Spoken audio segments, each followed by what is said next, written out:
Marami ang nangangarap na makapunta sa Canada sa kadahilan ng may pag-asa ng magandang buhay na naghihintay rito. Ang tinuturing na pinakamabilis na paraan para makarating sa Canada ay sa pamamagitan ng student pathway. Pero ang katanungan, gaano ba talaga tayo kahanda physically, emotionally, and mentally? Sapat na ba ang pera na nakahanda para sa pagkain at pangangailangan sa Canada? At kakayanin bang malagpasan ang buhay estudyante sa Canada? Sa video na ito, i-share natin ang totoong buhay ng mga international student dito sa Canada. Marahil ay iba-iba pa rin ng sitwasyon, pero ito po ang realidad. Ang purpose po ng video na ito ay para maging handa tayo at malaman natin ang sitwasyon dito. Pag-isipang mabuti ang desisyon at makapagplano.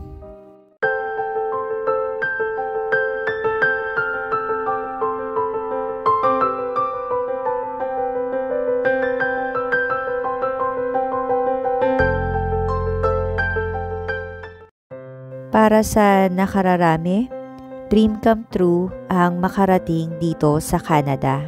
Nangangarap na gumanda ang buhay at maging maganda ang retirement. Excited sa winter weather, makakita ng snow, at mapasyalan ang mga magagandang lugar dito sa Canada. At marami po sa atin ang naging ganyan ng pananaw at kasama rin po kami doon. Talagang pangarap namin ang mag-Canada.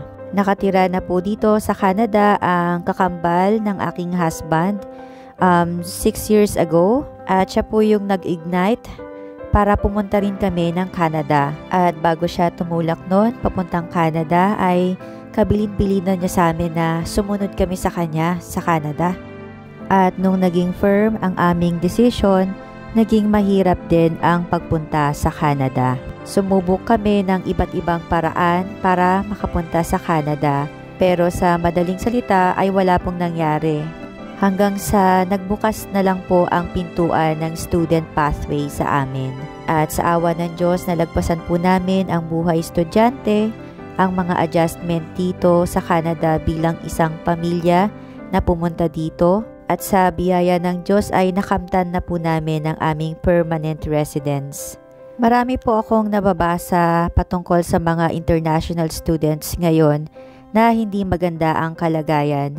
At masasabi ko rin po talaga na mahirap ang buhay estudyante. Ibang-iba po ang settings dito compare sa Pilipinas. At sana po ay mapanalangin natin sila na mag-improve ang kanilang mga situations at makayanan pa rin na lumaban or kung ano po ang mas makabubuti sa kanila. Pinag-isipan ko po na i-feature ang kanilang mga post dito sa video na ito para nang sa ganon ay makapagbigay aral at talagang maging handa sa pakikipagsapalaran sa Canada bilang international student. Meron po akong 3 bagay na nakita sa kanilang mga cases at sa di magandang pagkakataon ay minsan nagsasabay-sabay pa itong 3 na ito. Kaya talaga pong napakahirap ng ganitong sitwasyon sa buhay ng isang international student. Ang purpose po ng video na ito ay hindi po ang mag-discourage, kung hindi po ay maging aware tayo sa totoong sitwasyon at makapaghanda. At ngayon na nasa Pilipinas pa lang po kayo ay pwede pa kayong gumawa ng certain adjustments sa plano po ninyo or setup. Basahin natin yung unang post. Just arrived for almost a month sa Canada. I was stressed na po. Totoong masarap isipin na andito na po. Pero grabe po ang anxiety ko now.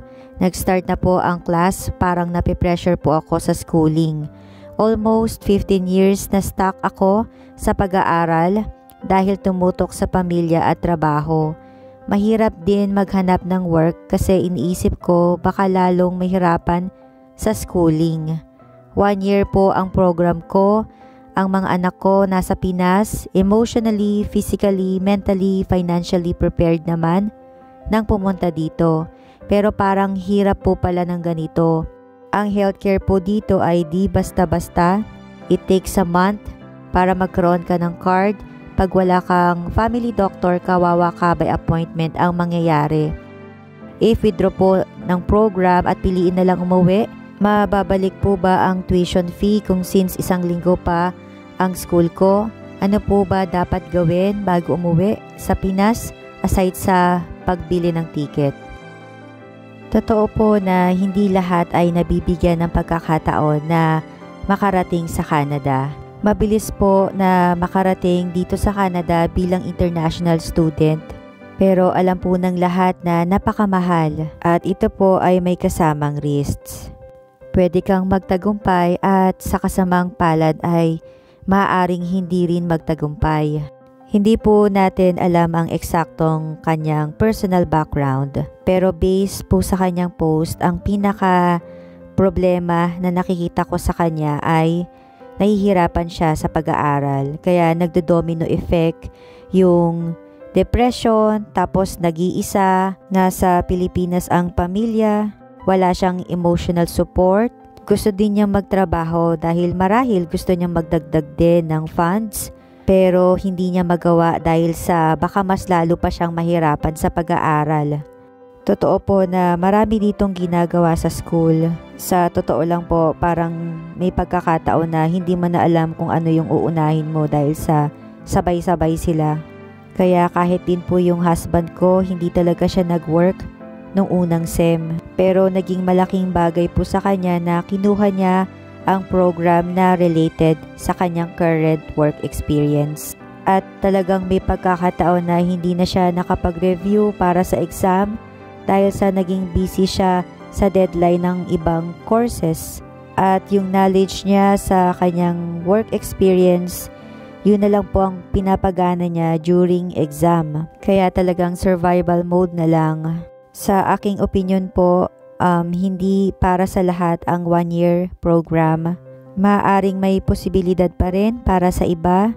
Pero gusto ko pong sabihin, ang critical point lang din po kasi ay ang makakuha tayo agad ng trabaho na pwedeng gamitin sa PR app. So for me, magiging advantage po ang line of work ay in demand sa Canada or may sarili siyang pathway gaya sa IT industry. And idagdag po natin na kung tayo ay may malawak na experience na po sa ganitong mga trabaho ay malakas po ang ating chance na makakuha rin agad ng trabaho sa linya na ito pagkatapos ng ating pag-aaral. Ang next case naman ay more on depression. Basahin po natin. Parang nagkaka-winter depression po kasi ako. Naka 4 months naman na ako dito sa Canada. Kala ko naka-adjust na ako pero ngayon ko lang na-feel talaga na ma-depress. Ang hirap din kasi humanap ng work ulit ngayong winter at nawala na talaga ako ng gana sa school. Dagdag pa dyan yung hindi na rin ako kinakausap ng husband ko masyado. Ako lang din dito mag-isa sa Canada. Ang hirap labanan ng lungkot. Gusto ko na umuwi sana ng Pinas. May pagkakatulad sila ng unang case natin which is married people na nauna yung spouse dito sa Canada. And both of them are having depression na probably dahil sa wala ng emotional support or wala ng physical presence na kanilang family. There's a lot of situations talaga dito na challenging and kung hindi po tayo sanay na nag-iisa, and I can really relate to that. Niisip ko din kung ako yung nag-student tapos ako lang, maiwan yung family ko. Talagang napakahirap po siguro sa akin nun. Para ding sila na ma-excite ako pagdating dito. Pero reality will strike na nag-iisa ka in this foreign land and very challenging ang settings. Challenge sa pag-aaral, challenge na nagtatrabaho ka kahit pagod ka na sa pag-aaral. Probably sa mga couple na nag-decide na mauna na lang muna ang isa, probably you might want to consider na dalawa na lang ka. Challenge na nagtatrabaho ka kahit pagod ka na sa pag-aaral. Probably sa mga couple na nag-decide na mauna na lang muna ang isa, probably you might want to consider na dalawa na lang kayo. Ang next case naman po, ang sabi niya, my school sent me a suspension for 2 terms due to my low GPA and meron po akong one failed subject. Ano po kailangan kong gawin? Nai-stress na po ako, wala din akong kakilala dito. Makakaapekto po ba ito sa status ko? So ayun guys, may heads up tayo na hindi rin talaga tayo pwede mag-maintain ng low GPA or siguro dahil yan sa failed subject din niya.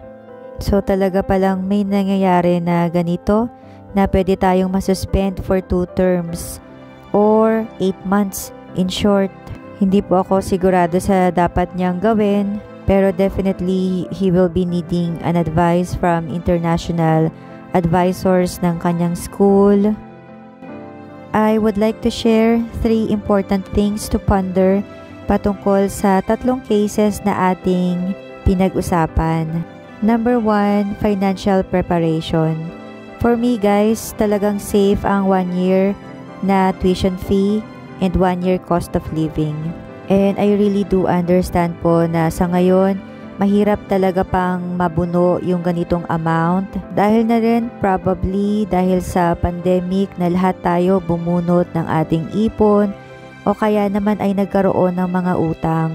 But there's always a perfect time for everything.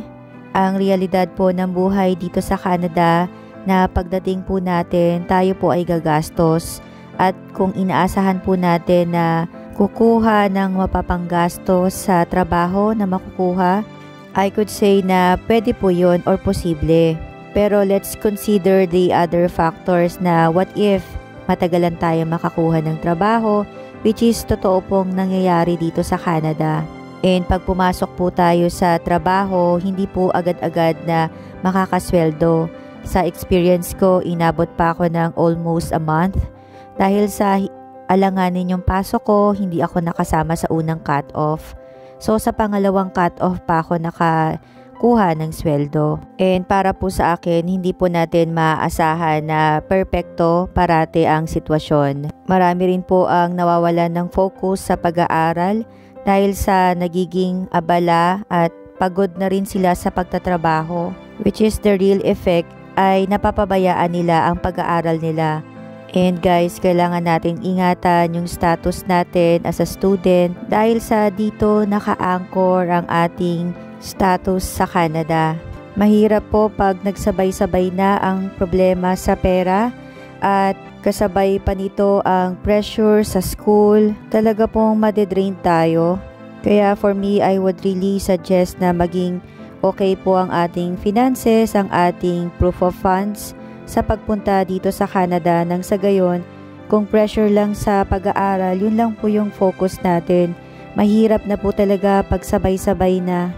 The second important thing to ponder is about our mental and emotional aspect. Napapansin ko po na ang kadalasang nagkakaroon ng ganitong problema ay yung mga nag-iisang pumunta dito sa Canada.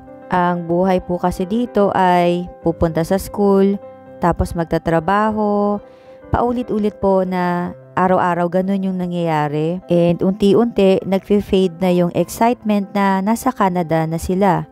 Lalo na po pag dumarating ang winter na hindi lahat ay gustong lumabas. Kaya madalas ang pagkakataon na nag-iisa.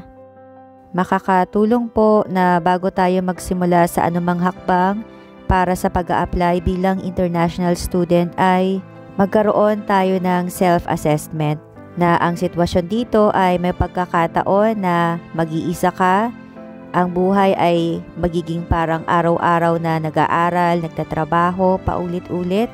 Isipin nating mabuti kung kaya ba nating mawalay sa pamilya natin, kaya ba natin talaga na mag-isa, lalo na po kung hindi pa po ninyo nasusubukan na umalis ng Pilipinas at ito ang magiging kauna-unahang pag-alis po ninyo at nag-iisa. At maitanong na rin natin sa ating sarili na kaya ba natin ang bagong environment na wala na ang ating mga kaibigan na pwedeng makasama sa mga lakaran at ang ating pamilya na araw-araw nating kasama.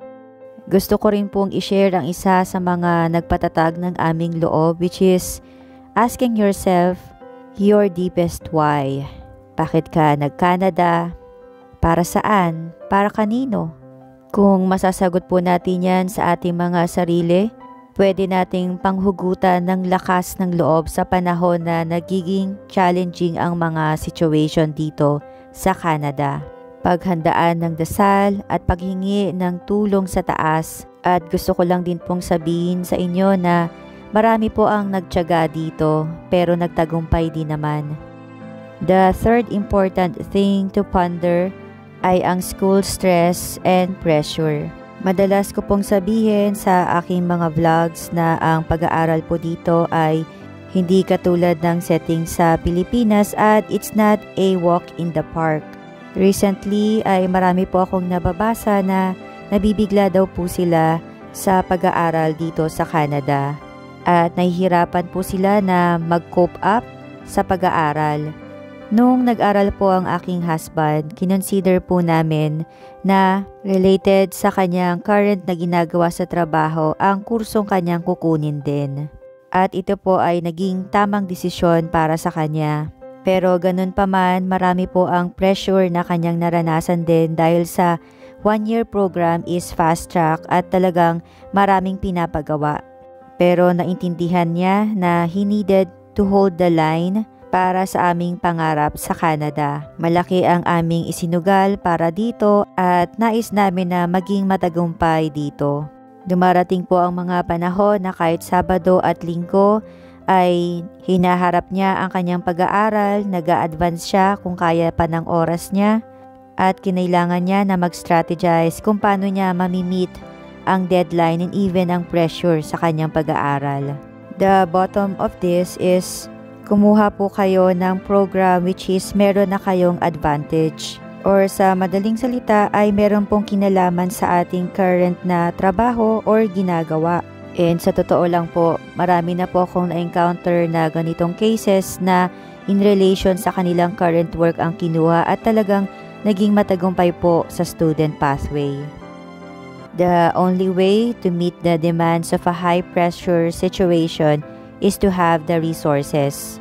Kung meron po tayong sapat na pera para mag-sustain ng ating tuition fee, meron tayong baong lakas ng loob para sa pamilya at pangarap din sa sarili at idagdag natin ang kaalaman sa program na kinuha natin, meron na po tayong matatawag na resources. I'm hoping na meron po tayong napulot na aral at makadagdag sa ating plano na maging international student. Hangad ko po ang tagumpay ng inyong mga pangarap. Wishing you God's best. Maraming salamat po sa inyong panonood. Bye for now!